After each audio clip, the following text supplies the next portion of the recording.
Hi guys, AC tips ஒன்று சொல்ல போகிறேன். ஏசி யூஸ் பண்ணுறதுனால எலக்ட்ரிசிட்டி பில்லை குறைக்க முடியுமான்னு கேட்டிங்கன்னா குறைக்க முடியும். அது எப்படின்னு பார்த்தீங்கன்னா, எல்லா வீட்லையும் நம்ம ஏசி யூஸ் பண்ணுறோம்.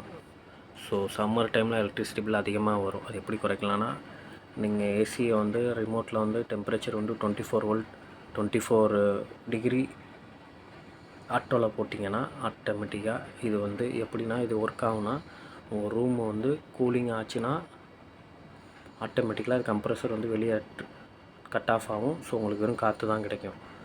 அதே மாதிரி டைமர்னு ஒரு ஆப்ஷன் இருக்குது. டைமர் நீங்கள் நைட்டு ஒரு 4 மணி நேரம் 5 மணி நேரம் ஃபிட் பண்ணிட்டீங்கன்னா ஆட்டோமேட்டிக்காக அந்த டைமிங்கில் வந்து ஆஃப் ஆயிரும். ஸோ 24 டிகிரி டெம்பரேச்சர் வந்து செட் பண்ணி ஆட்டோவில் வச்சு நீங்கள் யூஸ் பண்ணி பாருங்கள். மேக்ஸிமம் 24 25 நீங்கள் வச்சு யூஸ் பண்ணி பாருங்கள். ஏன்னா இது ஆட்டோமேட்டிக்கலாக உங்களுக்கு கட் ஆஃப் ஆகும். ஃபுல்லாக கூலிங் வந்துக்கிட்டே இருக்குது. நீங்கள் 2018 வச்சிங்கன்னா கண்டிப்பாக கம்ப்ரஸர் கண்டினியூவாக வரும், கூலிங் இருந்துக்கிட்டே இருக்கும், ஆஃபே ஆகாது. ஸோ இதனால் என்ன ஆகுனா எலக்ட்ரிசிட்டி பில்லு அதிகம்தான் வரும். ஏன்னா ஒரு யூனிட்டுக்கே ஒரு 10 ரூபா அந்த மாதிரி சொல்கிறாங்க. ஸோ வீடியோ பிடிச்சிருந்தால் லைக் பண்ணுங்கள், ஷேர் பண்ணுங்கள், சப்ஸ்கிரைப் பண்ணுங்கள்.